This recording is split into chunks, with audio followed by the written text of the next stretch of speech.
छोटा नागपुर नाम का एक बहुत ही मशहूर गांव था। वहाँ के सभी लोग काफी धनी और समझदार थे। वहाँ कभी कोई परेशानी आती तो ज्यादा दिनों तक नहीं टिकती, क्योंकि वहाँ के सभी लोग की समझदारी उस समस्या को खत्म कर देती थी। उसी गांव में एक मिनी नाम की लड़की रहती थी। वह अपने परिवार के साथ काफी खुश थी, मगर उस गांव में कोई परिवार अगर धनी नहीं था तो वो मिनी का ही परिवार था। मिनी के पिताजी एक किसान थे और उनकी आमदनी उतनी ही थी कि जितने में उनका घर परिवार चल सके। मिनी को पूरे वक्त इस बात का दुख लगा रहता कि पूरे गांव में सिर्फ उसका ही परिवार गरीब क्यों है। मिनी की कद भी काफी छोटी थी। अपने दोस्तों में वह सबसे ज्यादा छोटी थी। यहाँ तक कि उससे कम उम्र के बच्चे भी मिनी के कद से बड़े थे। मिनी दिन रात अपने कद को बढ़ाने की कोशिश करने के लिए कसरत करती थी, मगर उसकी कद कभी नहीं बढ़ती थी। एक शाम मिनी अपने दोस्तों के साथ खेलने गई। वहाँ पहुँची तो उसने देखा सभी बच्चे पेड़ पर लटके हुए एक आम को तोड़ने की कोशिश कर रहे हैं। मिनी भी वहाँ बाकी बच्चों के पास गई। दोस्तों, तुम सब ये क्या कर रहे हो? क्या आज हम सब खेलेंगे? नहीं, आज हम इसी आम को तोड़ेंगे मिनी। तुम आज घर चली जाओ। मगर मैं घर क्यों जाऊँ? मैं भी तुम लोगों के साथ आम तोड़ने की कोशिश करूँगी। मिनी की बात सुनकर उसके सभी दोस्त जोर जोर से हंसने लगे। उन्हें हंसता देखकर मिनी ने पूछा, तुम ऐसे क्यों हंस रहे हो? अरे मिनी, तुमसे अपने घर का दरवाजा नहीं खुल पाता और तुम आम तोड़ने की बात कर रही हो। जरा अपने कद को तो देखो, आखिर तुम आम कैसे तोड़ पाओगी? तभी लोग हंसने लगते हैं। मिनी सभी दोस्तों को हंसता देखकर बहुत दुखी होती है और वहाँ से भागकर घर चली जाती है। घर जाकर मिनी हर वक्त अपने कद के बारे में सोचती रहती है। फिर उसी रात उसके घर पर एक रिश्तेदार आते हैं। उनकी बेटी रैना भी उसी कद की थी जितनी की मिनी थी, मगर वह मिनी से काफी लंबी लग रही थी। बहन, तुम इतनी लंबी कैसे लग रही हो? अरे मिनी, तुमने मेरे हाई हील सैंडल नहीं देखे? देखो, इनकी वजह से ही मैं लंबी लग रही हूँ। मैं जब भी कहीं बाहर जाती हूँ तो ऐसे ही कोई हाई हील वाली सैंडल पहन लेती हूँ। इससे मेरा कद काफी लंबा लगता है। मिनी को यह सुझाव पसंद आया। रिश्तेदारों के जाते ही मिनी अपने पिता के पास से हाई हील सैंडल की मांग करना शुरू करती है। पिताजी, सभी मेरे कद को लेकर मुझे बहुत चिढ़ाते हैं। मुझे बिल्कुल अच्छा नहीं लगता और आज तो उन लोगों ने मुझे मेरी कद की वजह से अपने साथ खेलने से भी भगा दिया। अगर मेरे पास ऐसी लंबी हील वाली सैंडल होगी तो मेरी कद भी बड़ी लगने लगेगी। पिताजी। मीना, तुम तो हमारे परिवार की हालत समझती हो। हमारे पास खाने के लिए ही पैसे मुश्किल से आ पाते हैं। मैं तुम्हारी यह सब मांगे कैसे पूरा कर सकता हूँ? मिनी पिताजी की बातें सुनकर उदास हो जाती है, मगर अब मिनी के दिमाग में सिर्फ कहीं से भी एक हाई हील सैंडल पाने की चाहत होती है। एक शाम वह यही सोचते सोचते नदी के किनारे से गुजर रही थी। तभी उसकी नजर एक चमकती हुई चीज पर गई। मिनी उसके पास जाती है। तब उसने देखा कि वहाँ कुछ और नहीं बल्कि हाई हील सैंडल थी। क्या? यह तो एक हाई हील सैंडल है। यह किसकी है और यहाँ क्यों रखी है? मिनी काफी देर तक उसके मालिक को ढूंढती है, मगर उसे कोई नहीं दिखता। वह शाम ढलने तक वहीं बैठी सैंडल के मालिक का इंतजार करती है, मगर वहाँ कोई नहीं आता। ऐसा लगता है भगवान ने ये मेरे लिए भेजे हैं, वरना अभी तक तो ये जिनकी होती वो लेने इसे आ जाता। ऐसा सोचकर मिनी खुशी खुशी उस हाई हील सैंडल को लेकर घर चली जाती है। घर पहुंचकर उसने उस सैंडल को छुपा दिया, क्योंकि उसको पता था अगर उसके घर में किसी को इसके बारे में पता चला तो वो इस सैंडल को वापस रखने के लिए कहेंगे। इसीलिए मिनी ने यह बात किसी को नहीं बताई और इसे छुपाकर रख दिया। अगले दिन मिनी घर से सैंडल को लेकर बाहर गई और अपने दोस्तों के सामने जाकर उसे पहन लिया और अपने बढ़े हुए कद को दिखाने लगी। देखो दोस्तों, तुम सब मेरा कितना मजाक उड़ाते थे। अब मेरी कद बड़ी हो गई है। अब मैं भी तुम लोगों के साथ आम तोड़ सकती हूँ। सभी दोस्तों को मिनी की सैंडल बहुत सुंदर लगी। सभी मिनी से उस सैंडल के बारे में पूछे जा रहे थे। मिनी, यह सैंडल तो काफी महंगी लग रही है। आखिर तुमने इसे कैसे खरीद लिया? क्यों? क्या मैं खरीद नहीं सकती? मेरे पिताजी ने मेरे लिए खरीदा है। मिनी की यह बात सुनकर सभी दोस्त आश्चर्य में पड़ जाते हैं, क्योंकि पूरे गांव में सबसे गरीब मिनी का ही परिवार था। आखिर इतनी महंगी सैंडल तुम्हारे पिताजी ने कैसे खरीद ली? मिनी यह सब सवाल सुनकर बहुत गुस्से में आ जाती है और वहाँ से चली जाती है। और उसी नदी किनारे जाकर बैठ जाती है जहाँ पर उसे वह सैंडल मिली थी। मिनी सैंडल को गौर से देखने लगती है। आखिर तुम मेरी हो, यह सभी लोग क्यों नहीं मान रहे हैं? काश मेरे पिताजी भी एक अमीर इंसान होते। बाकी गांव वालों की तरह तो मुझसे ऐसे सवाल कोई नहीं करता। मिनी ऐसा कहकर वहीं बैठकर रोने लगती है। कुछ समय बाद वह सैंडल छुपाकर घर चली जाती है। घर पहुंचने पर उसने देखा कि उसके पिताजी बहुत ज्यादा खुश थे। क्या हुआ पिताजी, आज कुछ ज्यादा ही खुश लग रहे हैं। हाँ मीना, आज मुझे एक बहुत बड़ा काम मिला है जिसके वजह से हमारे पास भी बहुत पैसे आएंगे और साथ ही साथ उन्होंने मुझे अपने ही साथ काम पर रख लिया है। अब तो कुछ दिनों में ही हम भी गांव के बाकी लोगों की तरह अमीर हो जाएंगे। मिनी यह बात सुनकर बहुत खुश हो गई। उसके साथ ठीक वैसा ही हुआ जैसा उसने मांगा था। मिनी के पिताजी सच में कुछ ही दिनों में काफी पैसे कमाने लगे। मिनी फिर उस सैंडल को पहनकर गांव में घूम रही थी। तभी उसके दोस्त उसके पास आए और कहने लगे, क्या बात है मिनी, अब तो तुम्हारे पिताजी भी बहुत पैसे कमाने लगे हैं। अब तो तुम भी अमीर हो जाओगी। हाँ, मैंने कहा था ना, हम भी जल्दी ही अमीर हो जाएंगे। और देखो, हम हो भी रहे हैं। अब हमारे पास भी बड़ा घर है, बड़ी गाड़ी और सब चीजें हैं। बड़ा घर? लेकिन मिनी तुम्हारे पास तो जमीन ही नहीं है, तो बड़ा घर कहाँ बनाओगी? अब क्या इतनी जल्दी तुम्हारे पिताजी जमीन खरीद लेंगे? उसके दोस्तों ने कड़वे शब्दों में कहा। हाँ, वे भी खरीद लेंगे, तुम लोग देख लेना। लेकिन मिनी भी यह बात सोचने लगी। यह बात तो सही है, इतनी जल्दी पिताजी जमीन कैसे खरीद लेंगे? और अपने सैंडल को देखते हुए बोली, काश कुछ ऐसा हो जाता कि पिताजी को बना बनाया हुआ एक बड़ा सा घर मिल जाता, तो पिताजी को जमीन भी नहीं खरीदनी पड़ती। इतना सोचकर वह घर चली गई। घर पहुंचकर उसने अपने पिताजी को ढूंढा, मगर वो कहीं नहीं दिखे। काफी रात हो गई तो मिनी सो गई। सुबह उठी तो देखा उसकी माँ सामानों को बांध रही थी। यह देखकर मिनी ने अपनी माँ से पूछा, माँ हम कहीं जा रहे हैं क्या? हाँ बेटी, तुम्हारे रात में सो जाने के बाद तुम्हारे पिताजी आए थे।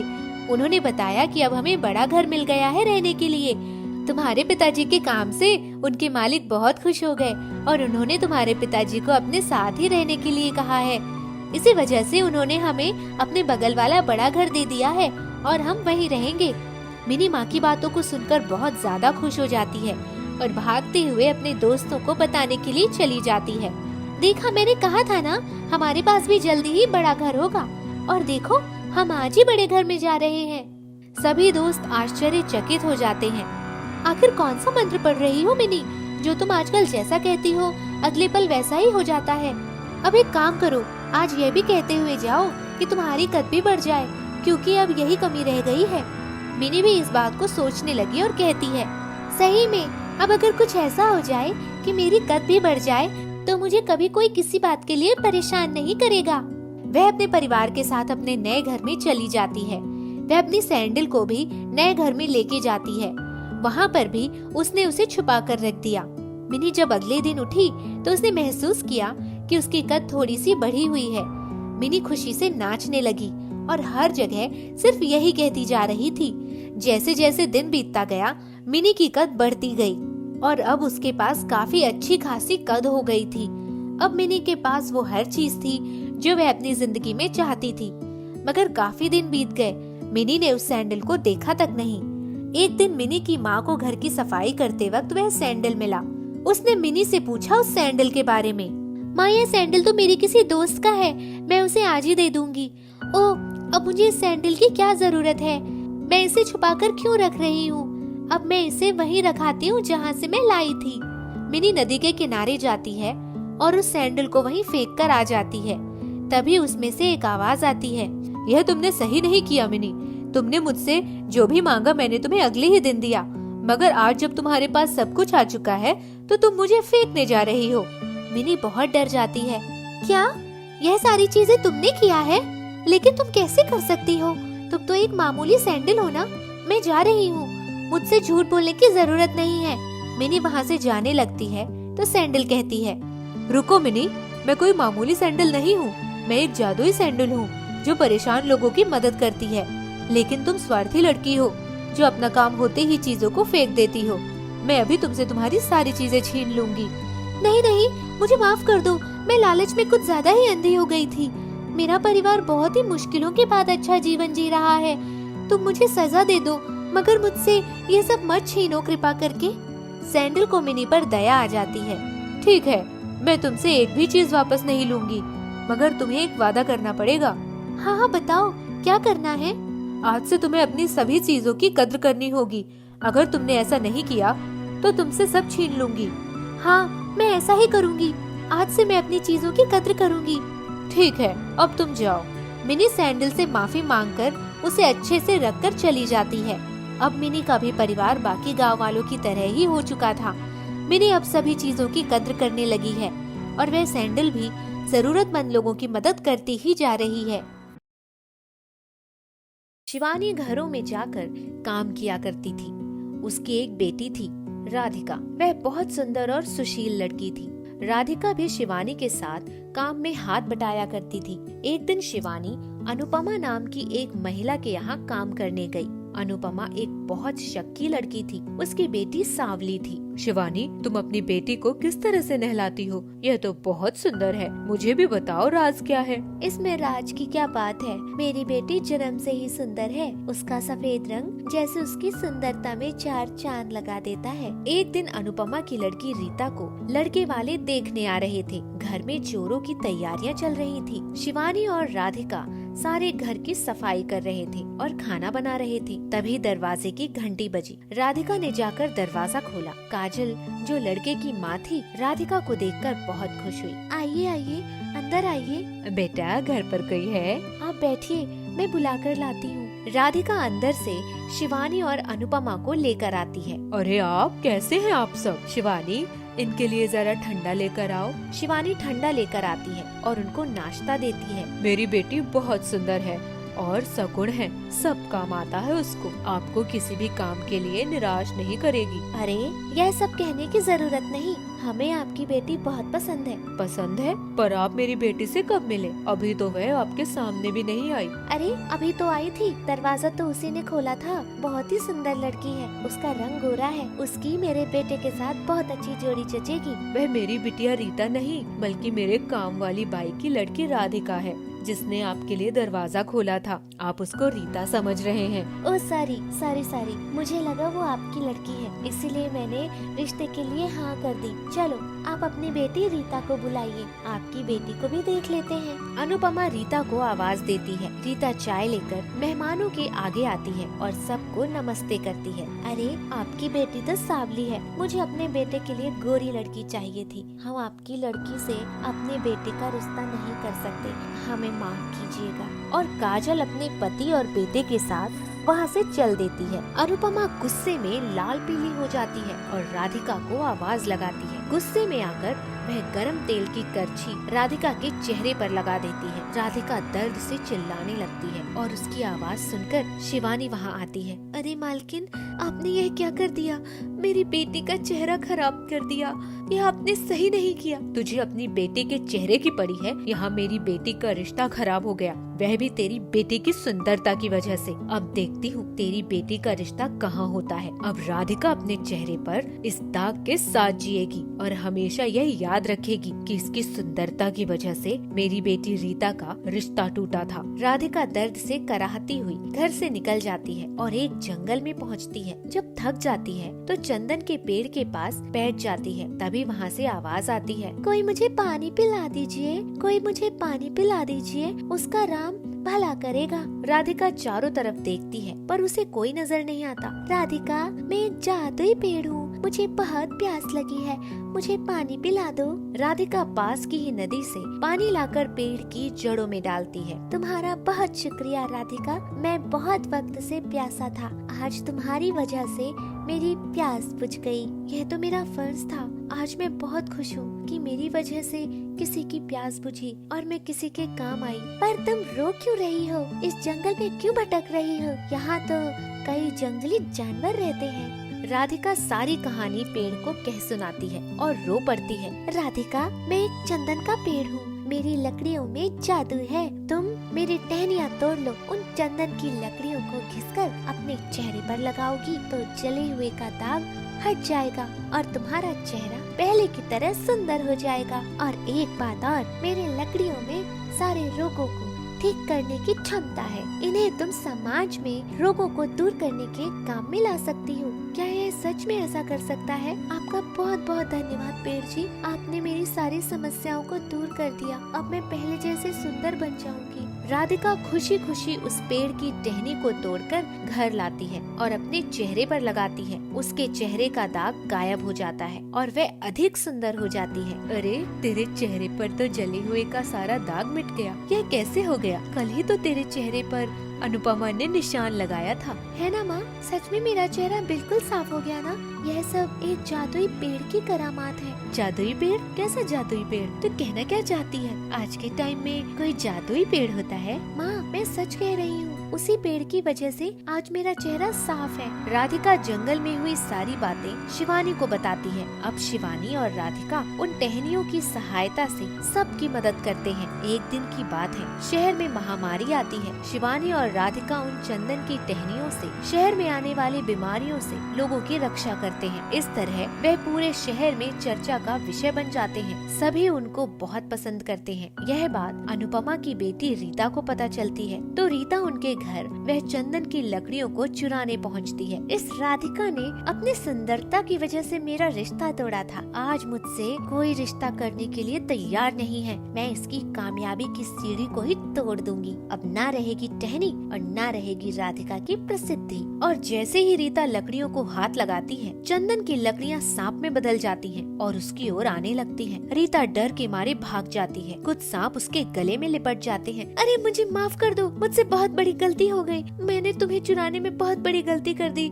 आज के बाद मैं कभी किसी का अहित नहीं करूंगी। इतने में राधिका वहाँ आ जाती है। चंदन के पेड़ की लकड़ी, इसे माफ कर दो, इसने अनजाने में यह कदम उठाया है। चंदन की लकड़ियाँ सांप से फिर चंदन की लकड़ी में बदल जाती हैं। राधिका उन चंदन की लकड़ियों की सहायता से दवाइयाँ बनाकर उन्हें बेचना शुरू करती है, जिससे वह बहुत अमीर हो जाती है और वह अपने व्यापार से मिलने वाले पैसों से कई अनाथ आश्रम और गरीबों के लिए अस्पताल खुलवाती है, जिससे शिवानी और राधिका हंसी खुशी अपना जीवन व्यतीत करते हैं।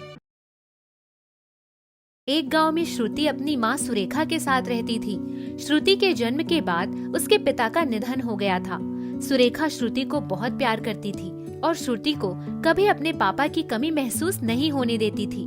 लेकिन जब भी श्रुति अपने दोस्तों के पापा के बारे में सुनती तो उदास हो जाती। एक दिन वह अपने दोस्तों से कुछ बातें सुनकर आई और माँ से बोली, माँ पता है, कल राधा कह रही थी उसके पापा उसके लिए नए नए खिलौने लाए थे और उसे घुमाने भी ले गए थे। क्या मेरे पापा होते तो ये सब करते? माँ बताओ ना, हमारे पापा क्यों नहीं रहते हमारे साथ? बेटा, तुम ये क्यों सोचती हो कि तुम्हारे पापा तुम्हारे साथ नहीं? माना कि वह इस दुनिया में नहीं है, मगर एक बात याद रखना, वो हमेशा तुम्हें देख रहे हैं। लेकिन कहाँ से वो मुझे देख रहे हैं? मुझे तो कभी नहीं दिखते माँ।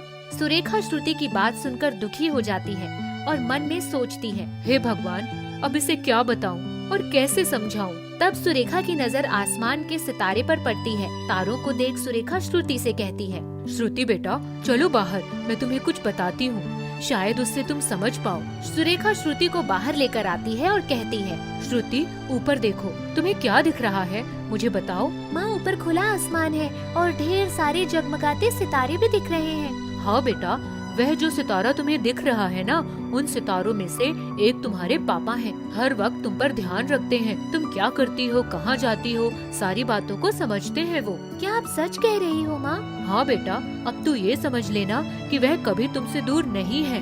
तब तो मैं इस तरह पापा से बात भी कर सकती हूँ। क्या वे मेरी बातों का जवाब देंगे? हाँ, जब जब जगमगाए तुम समझ लेना वह तुम्हारे सवालों का जवाब दे रहे हैं। माँ, इसका मतलब मैं अच्छे काम करूँगी तो वह बहुत खुश होंगे? हाँ बेटा, सबसे ज्यादा खुश होंगे। यह सब तो ठीक है माँ, मगर मुझे कैसे पता चलेगा कि वह मुझसे खुश है? कैसे बताऊँ? अब इसका क्या जवाब दूँ इसे? यह तो अभी बच्ची है, समझ नहीं पाएगी सारी बातें। बोलो ना माँ, आप बोलती क्यों नहीं? सुरेखा हड़बड़ी में बोलती है, जब कोई तुम टूटता हुआ सितारा देखो, वह जगमगाते हुए तुम्हारी तरफ ही आ रहा हो, तो समझ लेना तुम्हारे पापा तुमसे बहुत खुश हैं। ठीक है, मैं अब आपकी सारी बातें समझ गई हूँ। अब मैं कभी आपको परेशान नहीं करूँगी, खुद भी बहुत अच्छी बनकर दिखाऊंगी। राधा श्रुति की अच्छी दोस्त थी। वह साथ साथ स्कूल जाया करती थी। एक दिन दोनों साथ में स्कूल जा रहे थे। तभी राधा श्रुति से कहती है, श्रुति तुझे पता है मैंने कल क्या सुना? एक बहुत ही मजेदार बात। बता ना, तूने क्या सुना? जल्दी बता। मैंने सुना अगर आप आसमान में देख रहे हो और कोई टूटता तारा आपको दिख जाए जिससे उससे आप जो मांगोगे वह मिल जाएगा। क्या सच में राधा? हाँ, मैंने तो सुना है। वह तुम्हें मानना है तो मान लो, नहीं तो कोई बात नहीं। मतलब मुझे बहुत अच्छा काम करना होगा जिससे पापा मुझसे बहुत खुश हो जाएं और उनकी खुशी मुझे टूटते सितारे के रूप में दिखे। उस वक्त मैं पापा से जो चाहूँ मांग सकती हूँ। श्रुति, तू क्या फुसफुसाकर बात कर रही है? जोर से बोलना, मैं यही हूँ। अरे नहीं, कुछ भी नहीं, चलो स्कूल चलते हैं। अपने पापा को बहुत खुश करने के लिए वह बहुत मेहनत करने लगती है, मन लगाकर पढ़ती है, समय पर सारा काम खत्म करती है और इसी तरह कड़ी मेहनत के बाद वह क्लास में फर्स्ट आती है। अब तो पापा मुझसे बहुत खुश होंगे। अभी जाकर आसमान में देखती हूँ। श्रुति हर रात आसमान देखा करती थी और उस दिन का इंतजार करती थी कि कब उसे टूटता सितारा दिखे। जिस दिन मुझे टूटा हुआ सितारा दिखेगा मैं समझ जाऊंगी पापा मुझसे बहुत खुश हैं। श्रुति धीरे धीरे बड़ी होने लगती है और वह क्लास में फर्स्ट आती थी। श्रुति का स्कूल खत्म हो चुका था, वह कॉलेज आ जाती है। वहाँ भी वह बहुत मन लगाकर पढ़ाई करती है। अभी भी श्रुति हर रात आसमान की ओर देखती थी और टूटे हुए सितारे का इंतजार करती थी। इतनी कड़ी मेहनत और अनुशासन के बाद आज श्रुति डॉक्टर बन चुकी थी। क्या अब भी पापा मुझसे बहुत खुश नहीं हुए? इतना कहकर वह आसमान की ओर देखती है और कहती है, पापा क्या आपको मुझ पर गर्व नहीं? आप मुझसे बहुत खुश नहीं हो क्या? अगर आप मुझसे खुश हो तो आप अपनी खुशी क्यों नहीं दिखाते मुझे? तभी श्रुति को आसमान में एक टूटता हुआ सितारा दिखता है। उसे देखकर श्रुति बहुत खुश होती है। पापा, आखिर आप मुझसे खुश हो ही गए। वह टूटता हुआ सितारा श्रुति की ओर आने लगता है और उस सितारे से आवाज आती है, बेटा, मैं तो हमेशा तुमसे खुश ही रहता हूँ। तुम्हें उदास होने की कोई जरूरत नहीं। तुम जो भी कर रही हो बहुत अच्छा कर रही हो। बोलो, तुम क्या चाहती हो? मैं तुम्हारी क्या इच्छा पूरी करूँ? मैं बस आपसे इतना चाहती हूँ, मेरे पापा जहाँ भी रहे उन्हें कोई तकलीफ ना हो। मैं यहाँ माँ का ख्याल बहुत अच्छे से रख रही हूँ और मैं चाहती हूँ मेरे पापा भी वहाँ खुश रहें। जैसा तुम चाहो। इतना कहकर वह जादुई टूटा हुआ सितारा गायब हो जाता है। श्रुति की आंखों में आंसू आ जाते हैं। मैं और भी मेहनत करूँगी और अपने माँ बाप का नाम रोशन करूँगी। श्रुति आगे बढ़ जाती है और अपने काम में बहुत लगन होने के कारण वह बहुत मशहूर डॉक्टर बन जाती है। सभी उसका और उसकी माँ का बहुत सम्मान करने लगते हैं। जिया के माता पिता बब्बन और शीला बहुत गरीब थे, लेकिन गरीबी के बावजूद वो हमेशा सच्चाई और ईमानदारी से अपना काम करते थे। जिया और उसका छोटा भाई चीनू गर्मी के दिनों में बाहर खेलने जाने की जिद कर रहे थे। शीला ने उनको डांट कर पढ़ने बैठा दिया और काम पर चली गई। नाराज होकर बिना किसी से कुछ कहे वे दोनों जंगल की तरफ चल पड़े। वो रास्ता भटक गए थे। बहुत कोशिश करने पर भी सही रास्ता नहीं मिला। दोनों थक कर एक पेड़ की छांव में बैठ गए। दोपहर का समय था, धूप तेज थी, उन्हें प्यास भी लगी थी। अचानक जिया की नजर सामने पहाड़ी पर पड़ी। उसने चीनू से कहा, चीनू, वो देख, ऐसा लग रहा है कि पूरी पहाड़ी पर आइसक्रीम ही आइसक्रीम बिखरी हुई है। हाँ रे, चल उधर ही चलते हैं। आइसक्रीम के नाम से ही दोनों के मुंह में पानी आ गया। वे दोनों उस पहाड़ी के नजदीक पहुंचे तो उनकी बाँछें खिल गई। पूरी पहाड़ी रंग बिरंगी आइसक्रीम से भरी थी। तभी अचानक पहाड़ी से आवाज आई, बच्चों, ये आइसक्रीम का पहाड़ उसी के लिए है जो बच्चे अपने माता पिता की हर बात मानते हैं और कभी छोटी छोटी बातों पर नाराज होकर घर नहीं छोड़ते, जो हमेशा सच्चाई और ईमानदारी की राह पर चलने वाले हों। ये आइसक्रीम तुम दोनों नहीं खा सकते। चीनू की आंखें भर आई। वो बोला, आप हमें माफ कर दीजिए। आगे से हम कभी नाराज नहीं होंगे और माता पिता की हर बात मानेंगे। एक बार हमें आइसक्रीम खा लेने दीजिए।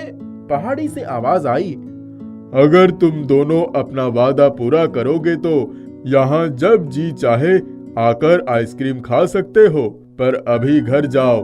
तुम्हारे माता पिता तुम्हें ढूंढ ढूंढ कर परेशान हो रहे होंगे। जिया बोली, हमें तो अपने घर का रास्ता भी याद नहीं है। पहाड़ी से आवाज आई, अगर तुम लोग एक हफ्ते तक अपने वचन के पालन करोगे तो तुम्हें यहाँ का रास्ता भी आसानी से मिल जाएगा। दोनों निराश होकर घर की तरफ चल पड़े। शाम हो गई थी। माता पिता उनको ढूंढकर थक गए थे। उन दोनों को देखकर शीला भागी हुई आई और गले से लगाकर बोली, मेरे बच्चों, तुम दोनों कहाँ चले गए थे? मैं आज तुम्हारे लिए कितनी अच्छी चॉकलेट लाई थी। बच्चों को बहुत अफसोस हुआ कि वो अपने घर वालों से क्यों नाराज थे। एक हफ्ते तक उन्होंने पूरी तरह से माता पिता की सारी बातें मानी। वे लोग जो कुछ कहते दोनों बच्चे फटाफट कर दिया करते। एक दिन उन्होंने अपने माँ को उनके पिता से कहते हुए सुना कि आजकल तो बच्चे बहुत अच्छी तरह अपना सारा काम निपटा लेते हैं, कोई जिद नहीं करते। तुमने कुछ कहा है क्या? उनके पिता ने कहा, हाँ, मैं भी ये बदलाव महसूस कर रहा हूँ। मुझे लगा शायद तुमने उन्हें समझाया होगा। जिया को लगा कि जब माता पिता संतुष्ट हैं, तो हमें जरूर आइसक्रीम खाने को मिलेगी। उसने अपनी माँ से कहा, अब माँ, अब हम दोनों को कल थोड़ी देर के लिए एक जगह जाना है। हाँ जाओ, पर जल्दी आ जाना। दूसरे दिन दोनों सुबह सुबह ही जंगल की तरफ चले गए। उन्हें जल्दी ही वो पहाड़ दिख गई। उन्होंने उस पहाड़ी पर पहुंचकर आइसक्रीम खाना शुरू कर दिया। जब खाते खाते थक गए तो जिया बोली, भाई अब घर चलते हैं, माँ हमारा इंतजार कर रही होगी। दीदी, माँ बापू के लिए भी थोड़ी आइसक्रीम ले चलते हैं। तभी उनकी नजर एक खाली घड़े पर पड़ी। उन्होंने जल्दी जल्दी पूरा घड़ा आइसक्रीम से भर लिया और घर की तरफ चलने लगे। पहाड़ी ने कहा, बच्चों, तुम लोग इसी तरह अच्छा व्यवहार करोगे तो तुम लोग यहाँ से आइसक्रीम लेकर बेच भी सकते हो और अपनी गरीबी दूर कर सकते हो। जिया और चीनू की खुशी का ठिकाना ना रहा। जब वे दोनों घर आए तो माँ को आइसक्रीम से भरा घड़ा दिखाकर बोले, माँ, हमें आइसक्रीम की पहाड़ी मिल गई है। अब हमें कभी किसी चीज की कमी नहीं होगी। पहाड़ी ने कहा है कि हम वहाँ से आइसक्रीम लाकर बेच सकते हैं, पर सिर्फ उनके लिए ही है जो सच्चे और ईमानदार हैं। माँ ने आइसक्रीम खाई तो वो बहुत स्वादिष्ट थी। उसने कहा, वाह, सचमुच, अगर ऐसा हो जाता तो हमारे नसीब जाग जाते। चलो कल पिताजी के साथ चलकर ले आएंगे। दूसरे दिन वे लोग सुबह सुबह बड़े बर्तन लेकर निकल गए। उनके हाथ में इतने बड़े बड़े बर्तन देखकर उनका पड़ोसी राजू, जो कि बहुत ही चालाक और मक्कार था, चुपके चुपके उनके पीछे चला गया। उसने भी बड़े बड़े बर्तन ले लिए थे। उसने सोचा शायद इन लोगों को कहीं से गड़ा हुआ खजाना मिल गया है। आइसक्रीम की पहाड़ी के नजदीक पहुंचकर उसकी आंखें फटी की फटी रह गई। जब बब्बन और शीला आइसक्रीम लेकर चले गए, तब वो भी पहाड़ी से आइसक्रीम लेने पहुंच गया। जैसे ही उसने हाथ बढ़ाकर आइसक्रीम लेनी चाही, पहाड़ी से आवाज आई, ठहरो, ये आइसक्रीम सिर्फ वही ले जा सकता है जो सच्चा और ईमानदार हो। राजू ने उस आवाज को अनसुना करके अपने बर्तन भर लिए। वो जैसे ही बर्तन उठाकर चला, अचानक उसकी आंखों के सामने अंधेरा छा गया। जैसे ही वो बर्तन रख देता है, उसे फिर से दिखाई पड़ने लगता है। अब उसकी समझ में आ गया कि ये कोई साधारण पहाड़ नहीं है। उसने पहाड़ी के सामने जाकर सारी आइसक्रीम पहाड़ी में उधेल दी और हाथ जोड़कर माफी मांगी। उसने कहा, आज से मैं भी बब्बन और शीला की तरह सच्चाई और ईमानदारी से जीवन बिताऊंगा। बब्बन और शीला सच्चे और ईमानदार थे। वे पहाड़ी से ढेर सारी आइसक्रीम ले आए। शाम को पूरा परिवार आइसक्रीम की दुकान खोलकर बैठ गए। आइसक्रीम इतनी स्वादिष्ट थी कि लोगों ने दोबारा लेकर खाई। उनके पास बहुत सारे पैसे आ गए। अब तो रोज सुबह सुबह बब्बन और शीला जंगल में जाकर आइसक्रीम ले आया करते और दोपहर तक अपनी दुकान लगा लेते। उनकी आइसक्रीम की दुकान कुछ ही दिनों में बहुत मशहूर हो गई। एक दिन जब राजू उनकी दुकान पर आइसक्रीम खाने आया तो बब्बन ने डर से उससे पैसे भी नहीं मांगे। राजू ने पैसे भी दिए और उसने बब्बन को सारी बात बताई। कुछ ही समय में वो भी बहुत अच्छा इंसान बन गया।